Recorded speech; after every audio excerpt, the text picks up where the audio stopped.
मानसी और सक्षम का झगड़ा। अद्विका को घूरते हुए अयान ये सब ही सोच रहा था।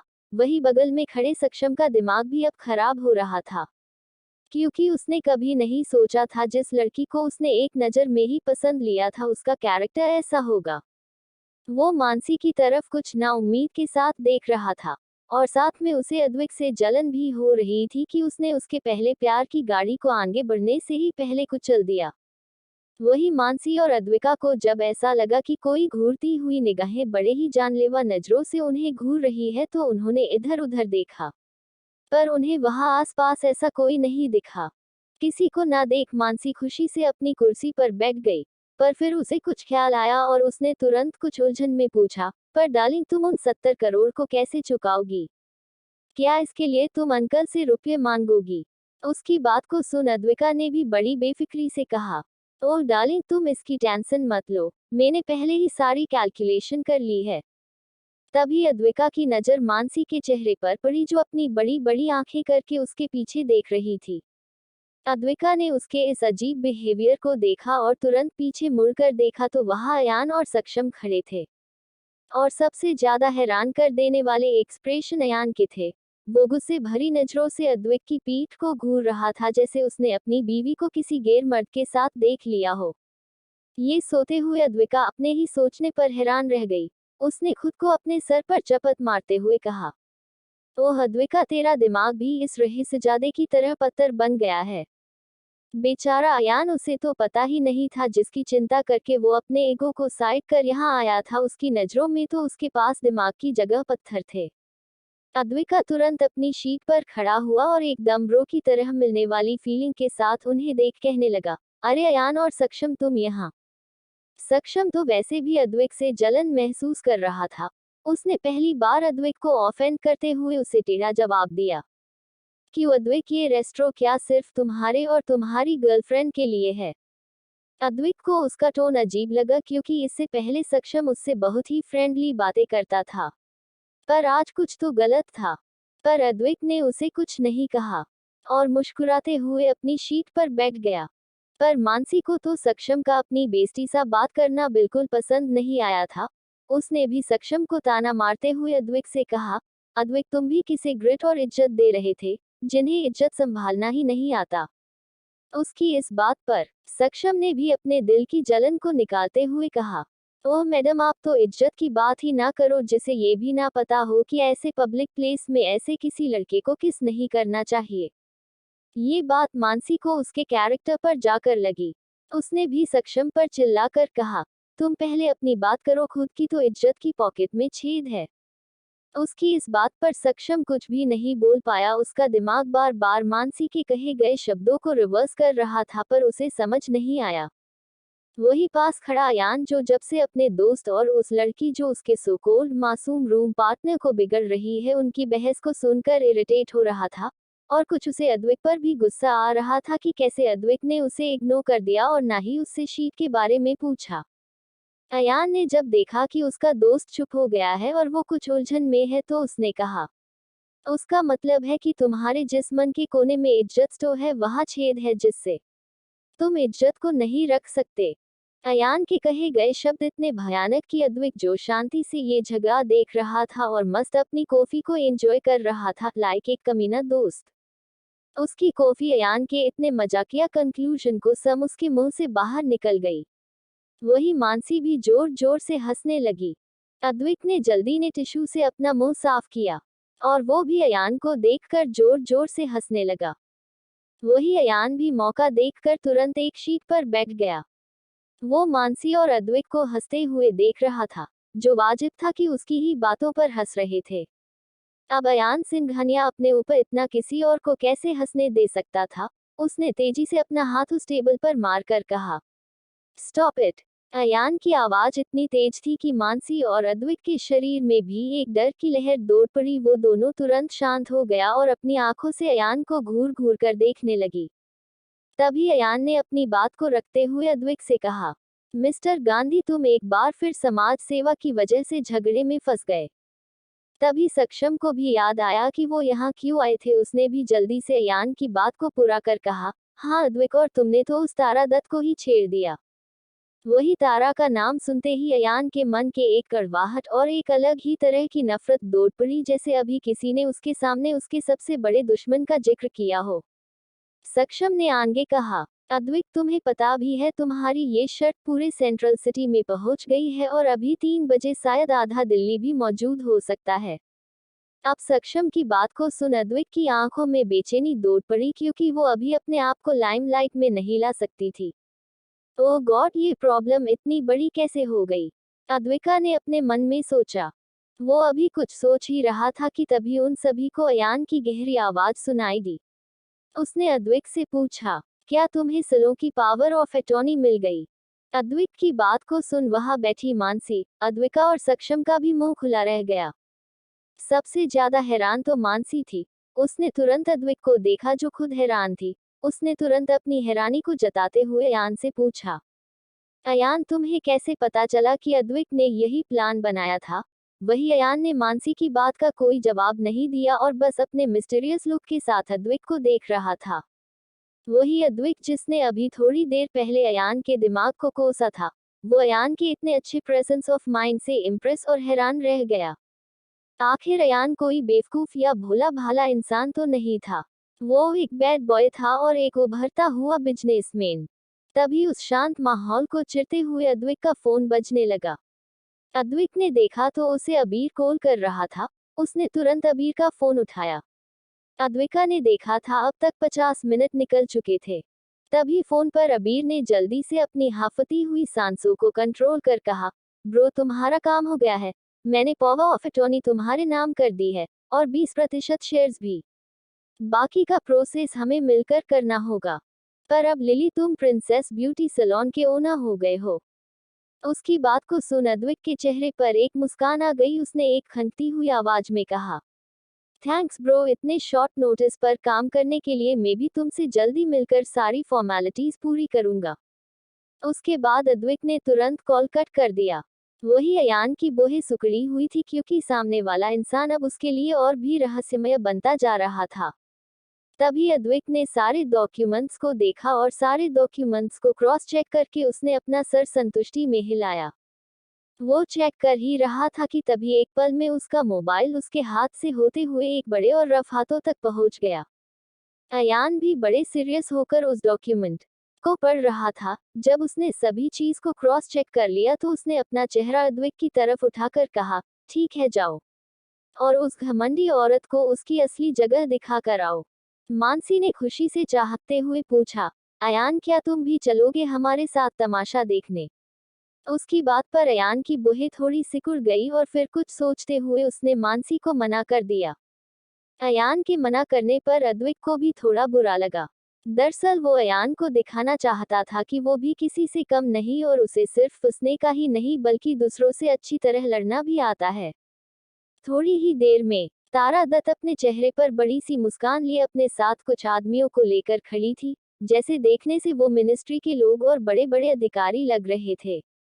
वही मिस जिंदल ने बढ़ती हुई भीड़ को कंट्रोल करने के लिए सिक्योरिटी टीम से गार्ड हायर कर लिए थे, जिससे सलों के बाहर की भीड़ कंट्रोल में थी। अद्विक अपने चेहरे पर मास्क लगाकर भीड़ से होता हुआ अंदर चला गया। वहां मिस जिंदल और उनके साथ के कलीग के चेहरे पर परेशानी देखी जा सकती थी।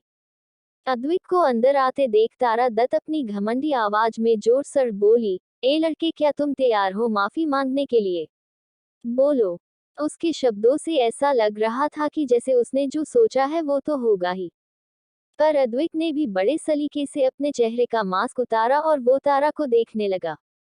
उसके चेहरे पर एक मजाक भरी मुस्कान थी। तारा ने मांगी माफी। अद्विक ने बड़े ही शांत तरीके से तारा दत्त को देखकर कहा, तो मैडम तारा, जैसा कि 1 घंटा पूरा हो चुका है, तो क्या आप इस सैलून को बंद करवाने की तैयारी कर ली है? उसकी इस बात पर तारा अपने ही घमंड में बोली, ए लड़के, क्या तुझे मेरे साथ इतने सारे लोग नहीं दिख रहे? ये सब अभी तेरी अकड़ को 2-2 मिनट में चूर चूर कर देंगे। फिर उसने अपने पास खड़े एक वकील को बुलाया और कहा, सुनो, इस जगह पर केस करो कि ये सैलून बिना किसी ओनर के चलाए जा रही है। यहाँ ना कोई सुपीरियर है और ना ही कोई मैनेजिंग डिपार्टमेंट। मेरे हिसाब से ये सारे एलिगेशन बहुत है इस घटिया सैलून को बंद करवाने के लिए। वो वकील मरता क्या ना करता। उसे पता था कि ऐसे किसी भी कंपनी पर बाहर का कोई मेंबर बोर्ड ऑफ डायरेक्टर के लिए केस दर्ज नहीं कराता है। पर उसके सामने भी तो तारा दत्त थी जिसे वो बिल्कुल नाराज करने की जहमत नहीं उठा सकता था। उसने तुरंत अपना सर एक आज्ञाकारी कुत्ते की तरह हिलाकर कहा, जी मैडम दत्त, ये कानून की नज़र में इलीगल है कि आप किसी भी ब्रांच को नहीं चला सकते जब तक उसकी सेओ या मड की पोजीशन पर कोई भी ना हो। क्योंकि इस कंपनी के ओनर का एक हफ्ते पहले देहांत हो गया है और प्रिंसेस ब्यूटी के शेयर्स उनके बेटे के पास चले गए हैं, पर अभी तक उन्हें लीगली इस कंपनी के देख रेख करने के लिए किसी को हायर नहीं किया है। लॉयर की बात को सभी जानते थे कि अबीर ने सच में इस कंपनी पर कोई ध्यान नहीं दिया था और इसी वजह से कंपनी के शेयर्स घटते जा रहे थे। वही मिस जिंदल की सांसें तो अब डर के मारे फूलती जा रही थी। उनकी के सामने उन्हें अपनी नौकरी जाती हुई दिखाई दे रही थी। पर तारा को अपने घमंड में इन सब चीज से क्या फर्क पड़ता था। उसे तो लोगों के लिए परेशानी खड़ा करने में मजा आता था। पीछे खड़ी मानसी को तो अब तारा की शक्ल देखकर ही उल्टी आ रही थी। तारा ने जल्दी से अपने साथ खड़े मिनिस्ट्री डिपार्टमेंट के हेड से कहा, मिस्टर देशवाल, आप इस सैलून को बंद कर दीजिए जब तक कोई इस सैलून को बचाने नहीं आता। मिस जिंदल ने तो अबीर के पापा के ऑफिस में भी कॉल किया था पर कोई भी उनका कॉल नहीं उठा रहा था। मिस्टर देशवाल ने अपने ऑफिसर्स को सैलून के ऊपर भी ताला लगाने के ऑर्डर दे दिए। उनके ऑफिसर्स सैलून में खड़े लोगों को बाहर निकालने ही वाले थे कि अब तक अद्विक, जो अपने सामने खड़ी औरत को पेड़ के झाड़ तक चढ़ता हुआ देख रहा था, अब अद्विक ने तारा को देखा और उसे देख जोर जोर से हंसने लगा। उसके साथ मानसी भी हंसने लगी। उन दोनों ने एक दूसरे को हाई फायर दिया। वही बाकी लोग शौक खड़े उन दोनों को हंसते हुए देख रहे थे। कहना मुश्किल नहीं था कि वो लोग उन्हें पागल समझ रहे थे। पर मानसी को तो अब तारा के घमंड को चूर होते हुए देखने तक भी इंतजार नहीं हो रहा था। उसने हंसकर अद्विक से कहा, अद्विक, जल्दी से इस घमंडी बुढ़िया को इसकी असली औकात दिखा। मुझे इंतजार नहीं हो रहा जब ये सो कॉल्ड मैडम तारा अपने टूटे हुए एटीट्यूड के साथ जाएंगी। तारा ने जब सामने वाली लड़की के मुंह से ऐसे शब्द सुने तो उसका गुस्सा तो उस पर पूरी तरह से हावी हो गया। उसने आगे बढ़कर तारा पर थप्पड़ मारना चाहा पर अद्विक ने बड़ी आसानी से उसका हाथ पकड़ लिया। तारा गुस्से में एक पागल इंसान की तरह छटपटाने लगी। पर अद्विक ने मजाकिया लहजे में कहा, ना ना ना तारा मैडम, आप मेरे साथ ऐसा नहीं कर सकती। अरे मुझे मौका तो दीजिए आपकी इज्जत का मजाक उड़ाने का। पर आप तो खुद ही ऐसा करके अपना अपना मजाक बना रही है। और अद्विक ने अपना प्यारे फेस को और प्यार कर भीड़ को देख कर कहा, ये मेरे साथ ना इंसाफी है ना। उसकी बातें इतनी तीखी थी, तारा खुद भी अपने आप को शर्म से लाल हुए बिना नहीं रोक पाई। वहां किसी को भी नहीं लगा तीन था कि शांत दिखने वाला ये लड़का कितना कटाक्ष भरा जवाब दे सकता था। अब तो सब एक्साइटेड थे कि वो अब तारा के साथ क्या करने वाला है। इसी के साथ अद्विक ने तारा के हाथ को पीछे झटक दिया। और मानसी की बात को सुन अब अद्विक भी इस फालतू ड्रामे को खत्म करना चाहता था। उसने अपना फोन निकाला और बड़े ही आराम से फोन को तारा के वकील को दे दिया। वकील ने कंफ्यूजन में देखा कि वो क्या था। पर अद्विक ने तारा को एक नजर देखकर कहा, ये मैडम तारा के एटीट्यूड के टूटने की टिकट है। उसकी बात बात पर तारा ने अपनी मुट्ठियों को गुस्से में बिछ लिया था। आज वो ही जानती थी कि कैसे एक लड़के ने उसकी इतनी बेइज्जती की थी। वही जब तारा के वकील ने उन पेपर्स को देखा तो उसकी आंखें खुली की खुली रह गई। उसके मुझ से बस यही निकला, शेयर ट्रांसफर पेपर्स। उसने अपने सदमे में जल्दी से पेपर्स को क्रॉस चेक किया। तब उसे यकीन हुआ कि ये पेपर्स असली है और साथ में अद्विक कपूर के नाम प्रिंसेस ब्यूटी की पावर ऑफ अटॉर्नी भी है। वकील के अजीब से चेहरे को देख वहां खड़ा अब हर एक शख्स जानना चाहता था कि उनमें क्या है। तभी तारा ने चिल्लाकर कहा, तुम फोन को घूरने के लिए नहीं कहा गया है। और फिर उसने मिस्टर देशवाल से कहा, आप रुके हुए क्यों है? क्या आपको नहीं पता आप किसे इंतजार करा रहे हैं? पर तभी वकील के एक्शन से सभी हैरान रह गए। वकील बड़े ही आदर तरीके से अद्विक के पास आया और कहा, सर, आपके पेपर्स बिल्कुल सही है और आप इस जगह के ओनर हैं, तो कोई भी आपकी इस सैलून को नहीं छू सकता। उसकी बात तो वहां खड़े हर एक शख्स के लिए बम फोड़ने जैसी थी। सभी लोग फुसफुसाने लगे, क्या ओनर? क्या हमने सही सुना? पर ऐसा कैसे हो सकता है? तभी तभी किसी ने कहा, कहीं ये अबीर तो नहीं प्रिंसेस ब्यूटी का ओनर? उसकी बात पर किसी दूसरे ने कहा, अरे नहीं, ये वो नहीं है, क्योंकि मैंने अबीर को देखा है। वो एक मॉडल ही और उसने एक मूवी भी की थी।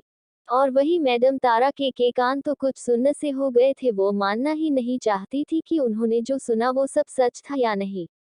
उन्होंने कभी भी नहीं सोचा था कि उनके सामने इतना छोटा लड़का कभी इस सैलून की ओनरशिप के पेपर्स लाकर खड़ा हो जाएगा। उन्होंने हकलाते हुए पूछा, क्या कहा तुमने कि ये लड़का इस पूरी प्रिंसेस ब्यूटी का ओनर है? उसकी बात पर वकील ने तुरंत सर हाँ में हिलाकर कहा, जी मैडम तारा, मिस्टर अद्विक कपूर ने इस सैलून ब्रांड को खरीद लिया है और उनके पास कुछ शेयर के पेपर्स भी है।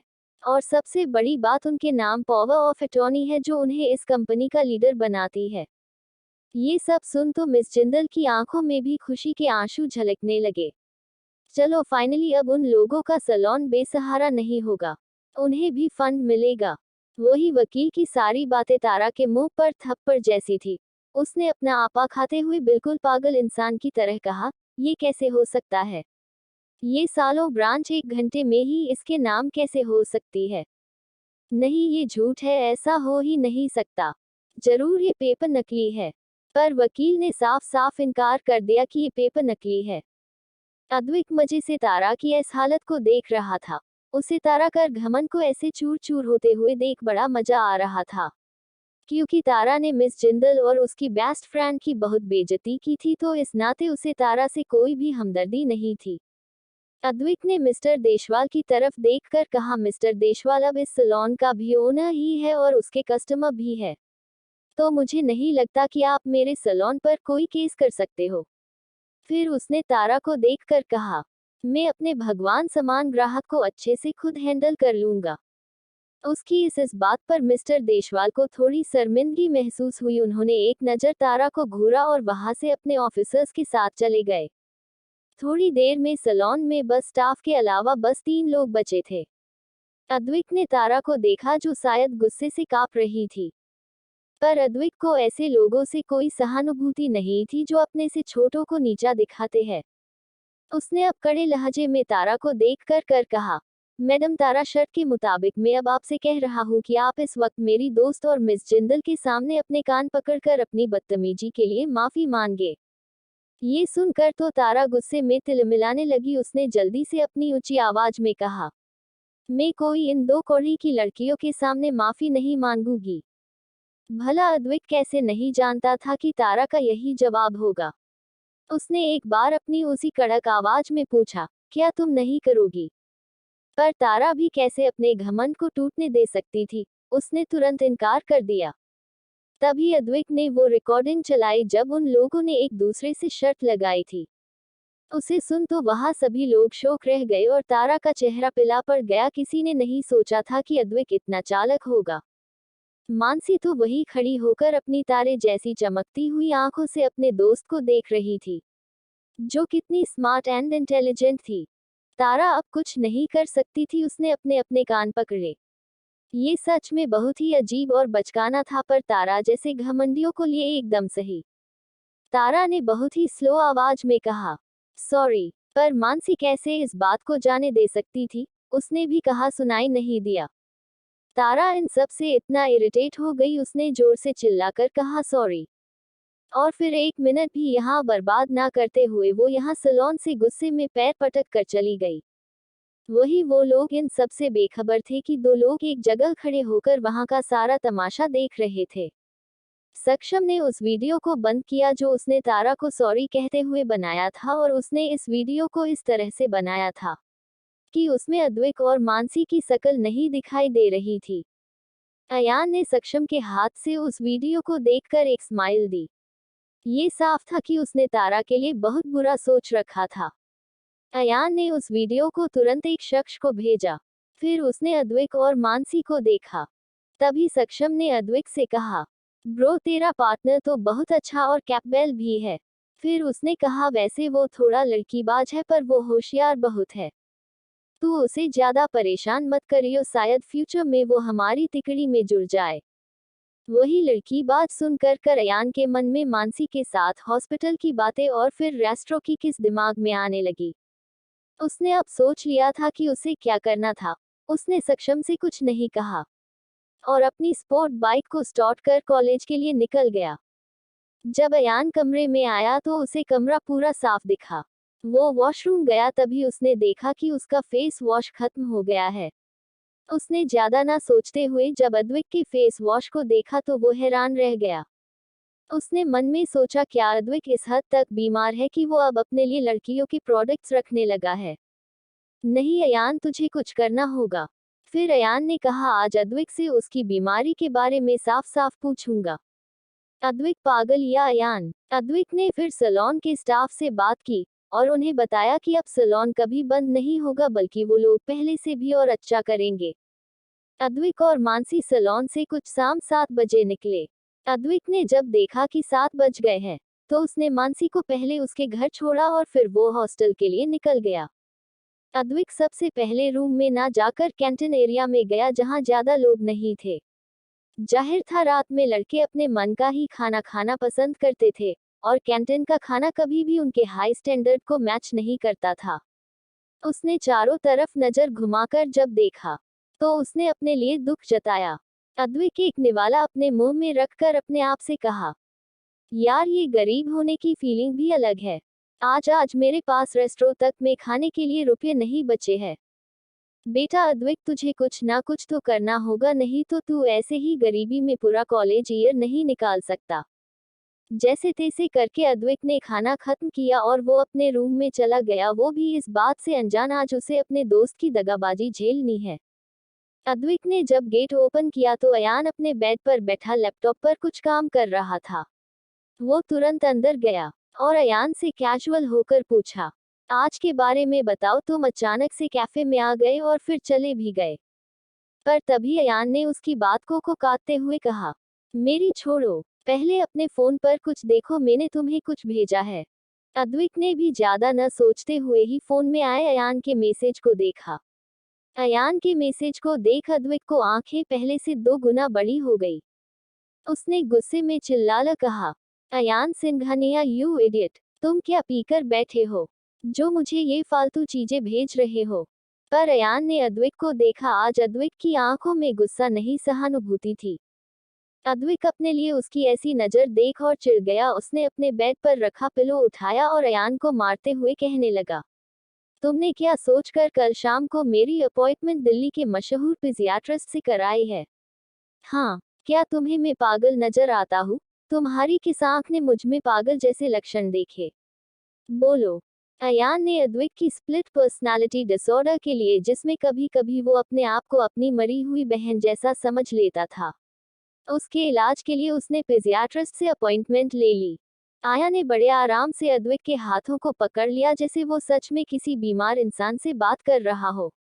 अयान ने थोड़ा नरमी के साथ अद्विक से कहा, देखो अद्विक, तुम मेरे रूम पार्टनर हो। वैसे तो अयान सिंघानिया को किसी के जीने मरने से फर्क नहीं पड़ता, पर शायद तुम अलग हो और भविष्य में हम शायद अच्छे दोस्त भी बन सकते हैं, इसीलिए। पर इससे आगे अयान और कुछ कह पाता कि उससे पहले ही अद्विक ने अपना सर जोर से अयान के सर पर मारकर कहा, ओह जस्ट शट अप, मुझे कोई तुम्हारा इतिहास जानने में इंटरेस्ट नहीं है। एक्चुअली गलती मेरी ही थी जब मैंने आज दिन में तुम्हें एक पल के लिए स्मार्ट समझ लिया, पर तुम तो एकदम गधे हो। अद्विक को उस अपॉइंटमेंट को देखकर ही बेहद गुस्सा आ रहा था। आखिर उसके सामने बैठे शख्स से उसे पागल जो घोषित कर दिया था, वही अयान जो चाहता था कि अद्विक शांति से उसके साथ कल फिजियाट्रिस्ट के पास चले, पर वो उससे बहस करने लगा और उससे भी ज्यादा अद्विक ने उसे गधा कहने की हिम्मत की, जो ऑलरेडी अयान की ऊपर लिमिट से बाहर था। अभी तक जो अयान शांति से समझा रहा था, उसने झट से अद्विक को खींच लिया और अद्विक तुरंत अयान के बेड पर गिर गया। पर इस समय दोनों को ही अपनी पोजीशन का होश नहीं था। अयान ने इस बार अपनी ठंडी आवाज में कहा, तुमने मुझे गधा कहा। तुम्हें पता भी है मैंने अपनी इंटेलिजेंस के बदले अभी तक अपनी लाइफ में कितना हासिल किया है।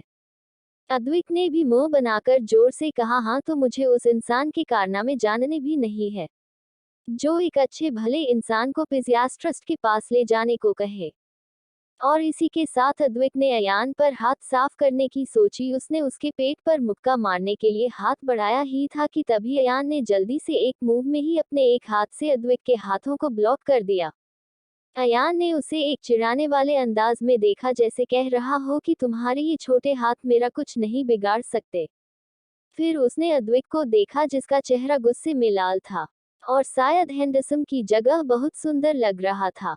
उसने अद्विक को देखकर कहा, अद्विक कपूर, हालांकि मैंने नहीं कहा था कि तुम एक पागल हो, पर पिछले 15 मिनट में तुम्हारी जो हरकत रही है ना, उसे देख कोई भी तुम्हें पागल घोषित कर देगा। उसकी बात को सुन अद्विक की आंखें फिर से गुस्से में भर गई, पर इस बार वो अपने मुंह से एक लफ्ज भी निकाल पाता कि उससे पहले ही अयान ने अपनी बड़ी हथेलियां उसके नाजुक से मुंह पर रख दी। इसी वक्त दोनों को अपने शरीर में एक अलग सी कंपन महसूस हुई। अयान ने मन में कहा, डैम, ये लड़का एक दिन मुझे जरूर पागल खाने भिजवाएगा। अयान ने अपने अंदर हो रहे बदलाव को फिलहाल एक साइड रखा और अद्विक से अपनी बात कही, जिसे आज उसने ठान लिया था कि वो अद्विक से कह कर ही रहेगा। अयान ने कहा, चुप, अब पहले सुनो कि मैं क्या कह रहा हूँ। मेरे कहने का मतलब ही है कि मुझे तुम्हारी उस परेशानी का बारे में पता चल गया है जिसके बारे में तुम किसी को नहीं बताना चाहते थे। अद्विक, जिसके मुंह पर अभी भी अयान का हाथ रखा था, वो खुद को मन में ये कहने से नहीं रोक पाया, अब इस लड़के ने मेरे लिए ना जाने कौन सी परेशानी पैदा कर दी।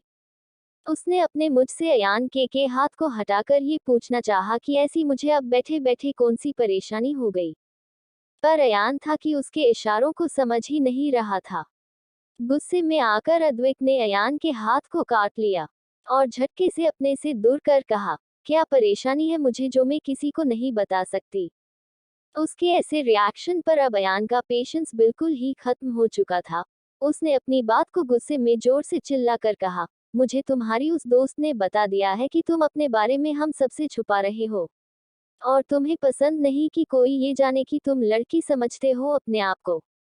अद्विक, जिसे एक पल पहले ही ये लगा था कि आज तो उसका राज आ गया सामने, और शायद उस मानसी की बच्ची ने अयान को बात दिया कि वो एक लड़की है, पर जैसे ही उसके कानों में अयान की पूरी बात गई, उसका सर एक बार फिर चकरा गया। जाहिर था वो अयान के कहने का मतलब बिल्कुल नहीं समझ पाई थी। अद्विक ने इस बार बड़े ही आराम से पूछा, अयान, तुम्हें क्या बताया मानसी ने, और तुम किस बारे में बात कर रहे हो, मुझे कुछ समझ नहीं आ रहा। वही अयान ने सोचा, अब इसे समझ आ गया है कि मुझे इसकी बीमारी के बारे में पता चल गया है, तभी तो जब से शेर की तरह दहाड़ने वाला अब इतने शांत तरीके से बात कर रहा है। फिर अयान ने कहा, मुझे तुम्हारी दोस्त ने बताया था कि तुम्हारी एक बहन थी जो 5 साल पहले मर गई थी। वो एक सेकेंड रुका और ये देखना चाहता था कि कहीं बहन का नाम सुनकर वो दुखी तो नहीं हो रहा, या उसमें कोई बदलाव तो नहीं आ रहे। पर जब उसने अद्विक की उठी बोह को देखा तो अपनी बात को आगे बढ़ाते हुए कहा, उसने कहा था कि तुम उससे बहुत ज्यादा प्यार करते थे और उसके मरने के बाद तुम उसकी याद में कभी कभी अपने आप में अपनी बहन को ढूंढते हो और लड़कियों जैसा बर्ताव करते हो। और उसकी बात को पूरी करते हुए अद्विका ने कहा, और जिसे हमारी मेडिकल साइंस में स्पीडी कहते हैं। बिल्कुल। अयान ने तुरंत अपना सर हाँ में हिला दिया। वही अद्विक ने अपनी मुट्ठियों को बंद कर लिया था। उसके मन में कुछ शब्द जैसे रेडियो की तरह घूम रहे थे। बहन, 5 साल, स्पीडी। उसे समझ नहीं आ रहा था कि वो इस समय किसका सर फोड़े। फिर उसने अपने सामने खड़े उस इंसान को देखा जो दिल्ली में सबसे इंटेलिजेंट की सूची में शायद नंबर 1 था। उसने अपना एक आईब्राव को उचकाकर पूछा, और तुम्हें क्यों लगा कि मुझे स्पीडी है? अयान ने तुरंत कहा, तुम्हारा हरकतों से मैंने नोटिस किया तुम कभी कभी लड़कियों जैसा बर्ताव करते हो। और सामने रखे फेस वॉश को दिखाकर कहा, और ये इसका सबूत है।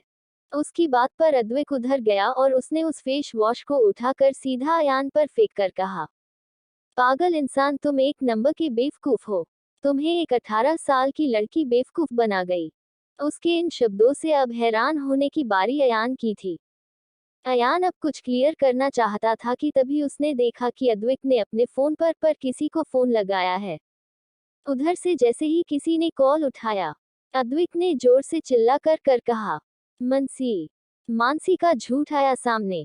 मानसी जो अपने फ्लैट में जाकर मस्त बिस्तर पर सो चुकी थी, उसके कानों में जब फोन की रिंगटोन बजी तो उसने अपनी नींदी आंखों से फोन को उठाया। पर वही फोन उठाते ही उसके कानों में अद्वैत की गुस्से भरी जोरदार आवाज गूंजी। मानसी जो स्टैंड से फोन उठाने के लिए एकदम बेड के कोने में आ रहा गई थी, जब जब उसने अद्वैत की इतनी तेज आवाज सुनी तो अपने प्यारे टेडी के साथ सीधे नीचे नीचे धाम से गिर पड़ी।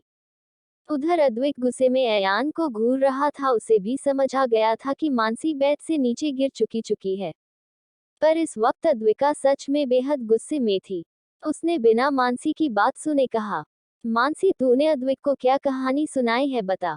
मानसी की अब तो पूरी नींद खुल चुकी थी। उसने अपनी कमर कर सहलिया और फिर बेड पर बैठते हुए कहा, कौन सी पट्टी जान। क्योंकि फोन स्पीकर था तो अयान को मानसी के मुंह से अद्विक के लिए जान शब्द बहुत अच्छे से सुन लिया था। अब तक अद्विक जो अयान को घूर रहा था, अब अयान अपनी पेनी नजरों से अद्विक को घूर रहा था। अयान के ऐसे देखने से अद्विक अपनी नजरों को इधर उधर घुमाने लगा। उसने तुरंत फोन का स्पीकर मोड ऑफ किया और कान पर लगाया, पर अयान ने उसे इस बिल्कुल नहीं करने दिया। उसने अब फोन को अपने हाथ में पकड़ लिया और फिर से स्पीकर ऑन कर दिया। अद्विक ने अब अयान को इग्नोर कर मानसी से पूछा, सुन मानसी, सच सच बता, तूने अयान सिंघानिया को मेरे बारे में क्या गलत सलत कहा था? और हाँ, बात को घुमाने की कोई जरूरत नहीं है, फोन स्पीकर पर है और अयान भी सुन रहा है। अयान ने उसे घूरा क्योंकि इनडायरेक्टली अद्विक ने मानसी को बता दिया था कि वो उनको सारी बातें सुन रहा है। पर अभी तक मानसी को कुछ समझ नहीं आया कि वो कौन सी बात कर रहे हैं। उसने थोड़ा झुंझलाते हुए कहा, पहले तू मुझे बताएगा कि आखिर हुआ क्या और तू इतनी रात में मुझ पर भड़क क्यों रहा है? उसकी बात पर अब अयान ने कहा, मिस मानसी जी, क्या आप अपने दोस्त को ये बताएंगी कि क्या आप वो नहीं थी जिसने कहा था कि अद्विक को स्पीडी है और वो कभी कभी अपने आप को अपनी बहन समझ लेता है? मानसी ने जब अयान की इतनी कड़क आवाज सुनी तो वो एक पल के लिए कांप गई और जब उसने अयान के कहे गए शब्दों को सुना तो मानो उसकी दिल की धड़कन ही रुक गई हो। उसके माथे पर पानी की बूंद आने लगी। तभी अयान की फिर से आवाज आई, बताइए मिस मानसी। मानसी तो क्या बोलती, उसने तो कभी नहीं सोचा था कि अयान सीधा अद्विक को जाकर बता देगा जो उसे उसके बारे में पता था। मानसी टेंशन में अपने नाखूनों को चबा रही थी। अरे यार, क्या बोलूं, एक तरफ कुआ तो एक तरफ खाए। बेचारी मानसी, तेरे ऊपर ये कहाँ से आफत है आई? तभी अद्विक ने कहा, मानसी अब बता दे कि तूने the famous bad boy Ayaan Singhania को उल्लू बनाया है। वही अयान ने तो सोच लिया था कि अगर अभी मानसी कह देती है कि उस अनजान बचकर अद्विक के बारे में उससे ये कहा था तो वो पक्का मानसी को अच्छे से सबक सिखाने वाला है। मानसी ने अपनी कपकपाती आवाज में कहा, मिस्टर अयान, वो मैंने जो सब कहा था वो एकदम झूठ था और अद्विक को कोई ऐसी बीमारी नहीं है। और इसी के साथ मानसी ने तुरंत वो फोन काट दिया। अब मानसी में बिल्कुल भी हिम्मत नहीं थी कि वो अयान के मुझ से निकले एक भी लफ्ज को सुन सके। फोन कटने के बाद अब अद्विक अयान को एक आईब्राउ उचका कर देखती है। क्यों मिस्टर इंटेलिजेंट अयान, क्या यही आपकी इंटेलिजेंसी थी? पर अयान तो कभी भी अपनी गलती नहीं मान सकता था। उसने तुरंत अद्विक पर पलटवार करते हुए कहा, मेरी कोई इंटेलिजेंसी कम नहीं है। तुम हो ऐसे बिल्कुल लड़कियों जैसे तो शर्माते हो, ना ही कभी तुम में कोई लड़के जैसी आदत दिखती है। उसकी बात पर अद्विक ने अपनी कमर पर दोनों तरफ हाथ हाथ बांध कर कहा, अच्छा तो मुझे जरा ये बताना कि लड़कों में ऐसी कौन सी आदत होती है जो मुझ में नहीं है? क्या सरेआम सभी के सामने अपनी बॉडी को शो ऑफ करने वाले लड़के होते हैं, बोलो? और इसी के साथ अद्विक अयान की तरफ कदम बढ़ाने लगा। अयान के कदम अपने आप ही एक कदम पीछे हो गए। तभी अद्विक ने अयान के शर्ट की एक बटन खोलकर कहा, क्यों ना तुम एक काम करो, कल से तुम ये टी शर्ट पहनकर मत जाना। कल पूरे कॉलेज की लड़कियों को अपनी ये जिम वाली टोन बॉडी दिखाना, ठीक है? अयान ऐसे अद्विक के अपनी शर्ट को उतारने से हड़बड़ा गया। उसने तुरंत अद्विक के हाथ को पकड़कर कहा, अरे रुको रुको, क्यों तुम मेरे नाम के आगे ये लगवाना चाहते हो कि अयान सिंघानिया की इज्जत गई एक लड़के के हाथों? अद्विक को तो बस कैसे भी करके अयान का दिमाग अब इस टॉपिक से हटाना था, इसीलिए वो ऐसे अयान के साथ मस्ती कर रही थी। पर अयान का ऐसा हाल देखकर उसे थोड़ा मजा आने लगा। वो अयान के पास जाकर धीरे से उसके कान में कहा, अगर फिर तुमने कभी मेरी आइडेंटिटी को लेकर शक किया ना, तो शायद ये तुम्हारी लाइन भी सही हो सकती है। उसके इतने पास से फुसफुसाने की वजह से अयान के कान लाल होने लगे। अचानक उसके शरीर में खून दौड़ने लगा। अयान ने अपनी आंखें बंद की और एक गहरी सांस ली। अयान, तुझे अब से इस लड़के से दूर रहना है। दूर रह इससे। चाहे ये बीमार हो या न हो, पर ये तुझे जरूर फिजियाट्रिस्ट के पास पहुंचा कर रहेगा। अद्विका, जो अयान को चिढ़ाने के लिए उसके इतने पास आई थी, जब उसने अयान के बंद पलकों को देखा और उसके गोरे चेहरे को देखा तो उसकी आंखें भी एक पल के लिए अयान के चेहरे पर थम सी गई थी। अयान का वो सुंदर चेहरा जिसके पीछे लाखों लड़कियां दीवानी थी। तभी अचानक से अयान ने अपनी आंखें खोल ली और उसकी गहरी काली आंखें सीधा अद्विक की भूरी आंखों से मिली। अयान, जिसने अभी 1 मिनट तक खुद के अलग इमोशंस को शांत किया था, जब उसकी नजर फिर से अद्विक की आंखों से मिली, उसका ठहरा हुआ दिल फिर बहकने लगा। पर इस बार अयान ने जल्दी से खुद को काबू किया और जाकर अपनी स्टडी टेबल पर बैठ गया। वो टेबल पर बैठकर अपनी कंपनी के नए कलेक्शन का काम देख रहा था। क्योंकि उन दोनों की स्टडी टेबल एकदम आमने सामने थी, तो अद्विका, जो अपना असाइनमेंट कर रही थी, उसकी नज़र अयान के हाथों में रखी फाइल पर पड़ी, जहां पर बड़े बड़े अक्षर में फेमस कंपनी का नाम था, ग्रीनवेल्स। अद्विक के हाथ में वो फाइल देखकर पहले तो उसने अपनी आंखों को झपकाया। उसे विश्वास ही नहीं हो रहा था कि उसके सामने बैठा इंसान, जो हर वक्त बस घमंड में रहता था, वो फैशन की दुनिया में जो सबसे ट्रेंडिंग कंपनी है उसका ओनर है। अद्विक ने कपकपाते हाथों से अयान के हाथों को पोक किया। अयान को तो पता था कि अद्विक ने देख लिया है, उसके हाथ में क्वीनवेल्स के मैनेजिंग डिपार्टमेंट की रिपोर्ट है। शायद ये अयान ने जानबूझकर ही किया था, क्योंकि कुछ था जो अयान के शातिर दिमाग में चल रहा था। अद्विक ने अपनी धीमी आवाज में पूछा, अयान, क्या ये सच है कि क्वीनवेल्स तुम्हारी कंपनी है? अद्विक की बात को सुन अयान के फेस पर एक छोटी सी मुस्कान आ गई, पर उसने जल्दी से इसे छुपा लिया। उसने बड़े ही कैजुअल अंदाज में अद्विक की तरफ देखा और कहा, हाँ, उस दिन बताया था ना मैंने कि मैं अपने दम पर पैसे कमाता हूँ। अयान के मुंह से हाँ सुनकर तो अद्विक के हाथ का पेन ही छूट गया। अद्विक को ऐसे चौंकते हुए देखकर उसने कहा, तुम ऐसे क्यों चौंक रहे हो? अभी इसकी मार्केट वैल्यू सिर्फ 631 करोड़ है। अभी तो मैं बहुत पीछे हूँ। बस अयान के ये शब्द और अद्विक को सुनने थे कि उसका सर चकरा गया। उसने तुरंत सबसे पहले ये पूछा, जब तुम इतना कमाते हो तो तुम ऐसे कॉलेज में क्यों मास्टर के लिए पढ़ रहे हो? अयान के चेहरे पर अब तक जो सुकून भरे एक्सप्रेशन थे, वो अचानक से अद्विक का ये सवाल सुनकर बदल गए। अयान ने अद्विक से अपना मुंह फेरते हुए कहा, मेरी छोड़ो, तुम बताओ, तुम्हारे पास 10 करोड़ जितनी बड़ी रकम केस आ गई? अयान के मुंह से ये सुन के तो अद्विक की सांस ही उसके हलक में अटक गई। अब वो अयान को क्या बताए? अयान ने जब अद्विक के ऐसे चेहरे को देखा तो फिर उसने तुरंत कहा, कहीं तुमने कोई इलीगल काम तो नहीं किया है? अयान का अपने ऊपर ऐसा इल्जाम सुनकर अद्विक जोर जोर से हंसने लगा और उसने तुरंत अपने पास रखा पेन स्टैंड अयान के ऊपर फेंक दिया। अद्विक ने चिल्लाकर कहा, तुम कितने वाहियात इल्जाम लगा रहे हो मुझ पर? कहाँ से मैं तुम्हें इलीगल काम करने वाला लग रहा हूँ? Literally I think you are such an idiot, जिसके पास अच्छे चेहरे के अलावा कुछ भी नहीं है। वही अयान ने पेन स्टैंड को खुद पर लगने से पहले ही पकड़ लिया था। उसने उसे अपनी जगह पर रख कर कहा, इसमें इतनी भड़कने वाली क्या बात है?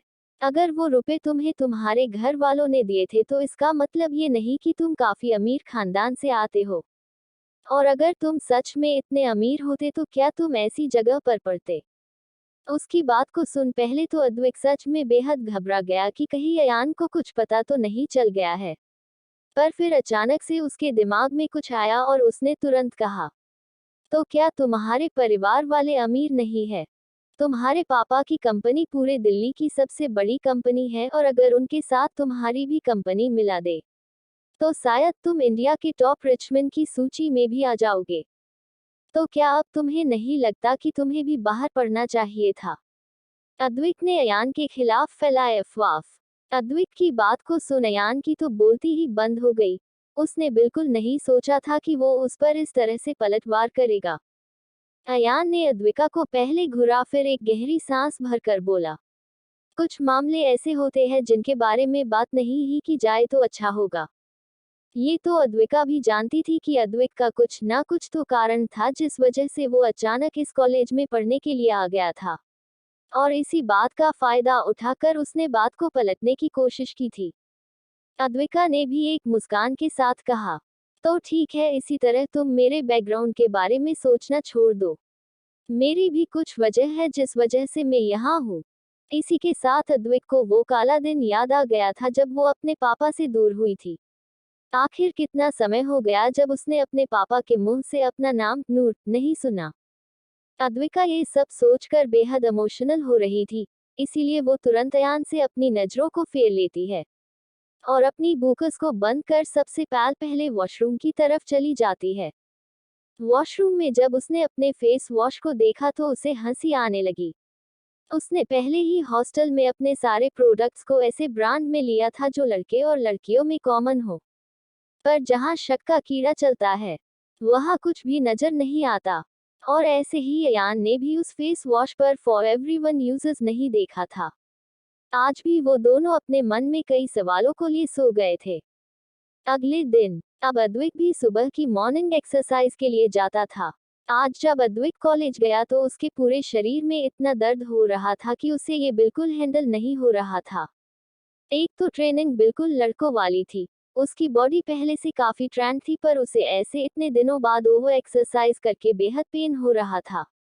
अद्विक अपने दर्द को अपने दिल ने ही समाये बड़ी मुश्किल से अपनी क्लास में जा रहा था, तभी पीछे से कोई दो लोग आकर उसके कंधों पर हाथ रखकर कूदते हैं। अद्विक की तो उन दोनों के इस एक्शन से मानो जान ही निकल गई थी। बहुत रोकने की कोशिश करने के बाद भी उसके मुंह से एक दर्द भरी आह निकल गई। तभी अद्विक के सामने सक्षम और हर्ष आ गए। उन दोनों ने फिर से उसका एक एक कंधा पकड़ कर कहा, है व्हाट्स अप ब्रो। अद्विक ने भी उन्हें एक नकली स्माइल दी, पर उसकी स्माइल उसके रोते हुए चेहरे से भी ज्यादा बुरी थी। उसने अपने एक हाथ से उन दोनों के हाथ को बारी बारी अपने कंधे से हटाया।